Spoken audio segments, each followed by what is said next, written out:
अहंकार का फल। एक समय की बात है, एक गांव में एक मूर्तिकार रहता था।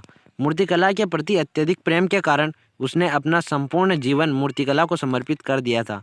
परिणामतः वह इतना पारंगत हो गया था कि उसकी बनाई हर मूर्ति जीवंत प्रतीत होती थी। उसकी बनाई मूर्तियों को देखने वाला उसकी कला की बुरी बुरी प्रशंसा करता था। उसकी कला के चर्चे उसके गांव में ही नहीं बल्कि दूर दूर के नगर और गांवों में होने लगे थे।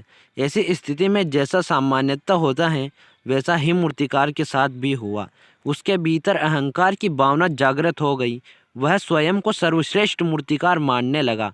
उम्र बढ़ने के साथ साथ जब उसका अंत समय निकट आने लगा तो वह मृत्यु से बचने की युक्ति सोचने लगा।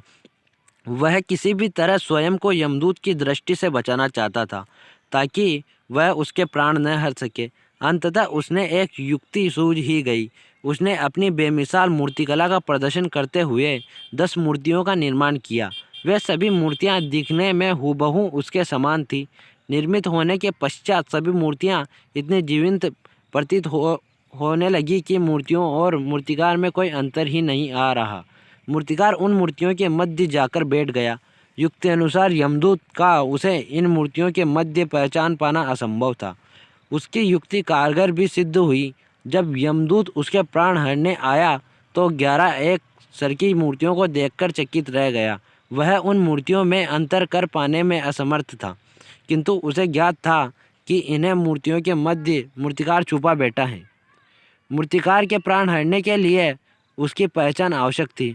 उसके प्राण न हर पाने का अर्थ था प्रकृति के नियम के विरुद्ध जाना।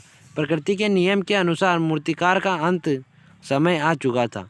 मूर्तिकार की पहचान करने यमदूत का हर मूर्ति को तोड़कर देख सकता था, किंतु वह कला का अपमान नहीं करना चाहता था।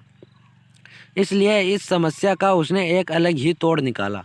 उसे मूर्तिकार के अहंकार का बोध हो था, अतः उसके अहंकार पर चोट करते हुए वह बोला, वास्तव में सब मूर्तियां कलात्मक और सौंदर्य का अद्भुत संगम है, किंतु मूर्तिकार एक त्रुटि कर बैठा।